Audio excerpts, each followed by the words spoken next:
Kanun Aceh nomor 6 tentang hukum jinayat dapat dijatuhkan jarima persetubuhan dengan anak. Nah ini juga perdebatan panjang ini Pak. Saya mengatakan bahwa walaupun suka sama suka, tapi anak yang dibawanya diiming-imingi apa, jangan dibebaskan. Itu kan ada terjadi itu. Korbannya anak, diiming-imingi dengan handphone, anaknya mau, si bapaknya mau, orang tuanya yang melaporkan, dibebaskan ini si laki-laki karena atas dasar suka sama suka. Saya bilang tak bisa. Nah gitu, jadi Bapak dan Ibu sekalian ini khusus untuk jinayat. Nah ini dihilangkan Pak. Next, coba. Ini yang tadi, ini tidak boleh. Tapi oleh pimpinan disepakati ini untuk diberikan diberikan dalam sosialisasi. Jadi artinya ini dapat kita pedomani, cuma tidak lewat SEMA. Lewat apa? Lewat nanti jurisprudensi. Apa itu? Dalam hal bukti asli atas objek sengketa dikuasai pihak lain, hakim dapat memerintahkan pejabat yang menyimpan register dokumen asli tersebut untuk diperlihatkan di depan persidangan. Atau hakim dapat melakukan pemeriksaan setempat melihat register dokumen asli di mana bukti tersebut berada. Jadi jangan hanya ditunjukkan bukti fotokopi lalu kita mengatakan fotokopi bukan bukti yang sah. Jangan begitu Pak, Bu. Karena begini, ini peristiwanya terutama di dalam sengketa harta bersama. Si istri cuma bisa menunjukkan fotokopi SHM. Suami tidak mau menunjukkan aslinya. Dia bantah. Oleh sebab itu fotokopi tidak sebagai alat bukti dan pergugatan dinyatakan NU. Keliru, adil enggak ini? Oleh sebab itu kita keluarkan dalam hal bukti asli atau objek dikuasai oleh pihak lain, apakah si tergugat yang menguasai atau orang lain, hakim dapat memerintahkan pejabat yang menyimpan itu. Umpamanya dia di bank, ya kan? Yang ada sama kita, tapi yang aslinya di bank karena diagunkan. Nah ini bisa menyimpan register dokumen asli tersebut untuk diperlihatkan ke depan persidangan. Atau hakim dapat melakukan deserter. Ya Bapak dan Ibu ya. Iya, untuk melihat register dokumen asli di mana bukti tersebut berada. Pergi ke bank, lihat mana dokumennya. Ini. Lihat kita ke BPN, lihat. Oh iya, sudah. Walaupun buktinya fotokopi, tapi kita sudah lihat, itu harus kita kabulkan. Banyak kejadian Bapak dan Ibu. Suami yang pegang fotokopi saja atau istri yang pegang fotokopi saja, akhirnya nggak dapat apa-apa. Saya cuma akal saja yang berpikir, apa mungkin orang hidup suami istri juga punya harta? Ya kan? Apa mungkin? Sekian lama punya kehidupan rumah tangga, keluarganya tidak ada, dengan alasan hanya fotokopi saja. Saya mengatakan, kalau fotokopinya itu, saya malah katakan, kalau fotokopi yang ditunjuk itu adalah atas nama, kalau penggugat menunjukkan fotokopinya, ini Pak, fotokopi kami. Tapi kalau fotokopi itu namanya atas nama tergugat, saya kabulkan saja. Kita akan mengadili keadilan, bukan mengadili hukum. Itulah yang sering saya katakan di buku saya filosofi tentang gaya legal justice dan filsafat kebenaran dan filsafat hermeneutika itu. Saya memang berpikir ingin bahwa hakim tidak hanya secara semata-mata corong undang-undang. Tapi adil enggak ini? Adil enggak ini? Makanya ada orang begini Pak, saya batalkan itu. Suami istri cerai, ini enggak di sini ya. Suami istri cerai, lewat perjanjian. Itu cerai apa namanya? Cerai siri kan Pak? Nggak lewat pengadilan, nikahnya benar, tapi cerai lewat perjanjian.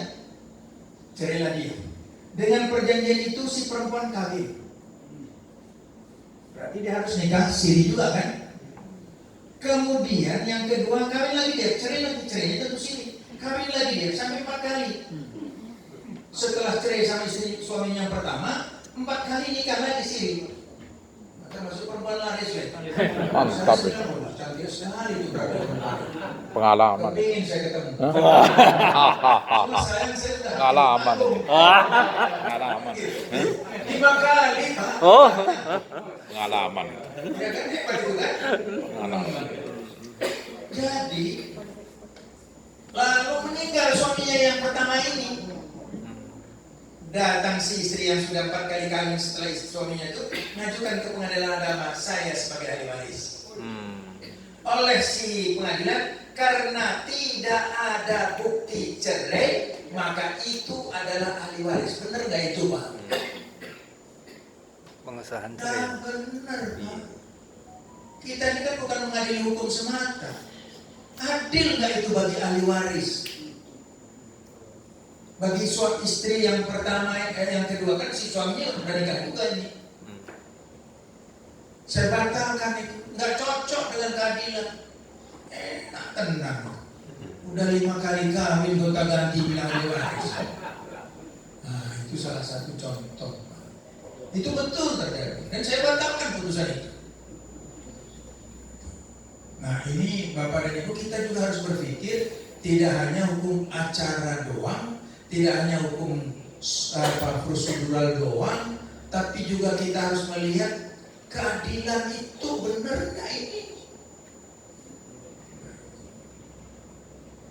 Nah ini yang harus kita pertimbangkan.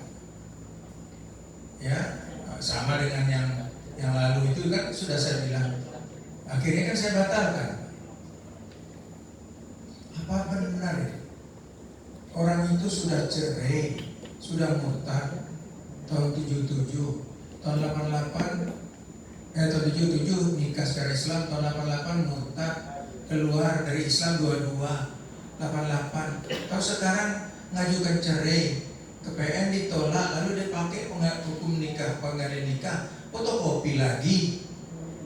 Lalu kita benarkan. Kalau dipasang masih lumayan lah. Ini diperintahkan pula untuk ucap ikrar talak. Saya bilang ini dalil fikih mana yang dipakai? Orang yang nggak Islam disuruh ikrar. Nah terlepas dari itu semua Bapak dan Ibu, kita memang dituntut untuk berpikir adil nggak seperti ini. Jadi jangan kita kembalikan kalau sudah murtad dua-dua, tapi karena asalnya buku nikahnya Islam ya kembali ke pengadilan agama. Itu kan normatif. Tapi yang ini makanya kita ngadili bukan normatif, Pak, tapi ngadili peristiwa, fakta, bukan normatif yang kita adili. Norma itu memang iya. Makanya saya katakan di buku saya tentang filsafat keadilan itu kan ada beberapa contoh itu. Ada beberapa contoh di filsafat pengadilan keadilan itu. Kenapa? Kita harus mengadili bukan menghukum. Kita memberikan keadilan yang berdasarkan hukum. Itulah tugas kita, Pak. Tugas hakim. Nah, saya dipertanyakan juga kenapa harus berpisah itu di pimpinan juga di mana? Bagaimana? Saya bilang bertengkar terus-menerus itu dari mana tahunya, Pak? Ya dari mana tahunya? Kita sebagai manusia kan nggak tahu. Tak ada orang saksi yang tahu. Yang tahu itu siapa? Yang tahu kan di antara keduanya. Kalau keduanya berbantah-bantahan nggak ada bertengkar, apa bisa kita benarkan? Dapat dibenarkan kalau mereka pisah rumah. Kalau tidak, tapi kalau dua-duanya ngaku ya Pak boleh buat. Memang kami bertengkar Pak. Saya bertengkar, saya sudah nggak mau. Suaminya bilang juga sudah nggak mau, ya sudah. Kan yang dipersoalkan yang satu mau, yang satu tidak. Bahkan ada yang sedih saya kadang-kadang baca. Pak biar saja suami saya kawin, tapi saya janganlah diceraikan. Ada itu. Saya bodoh benar suami seperti ini. Kalau saya baru dia bilang papa baru kan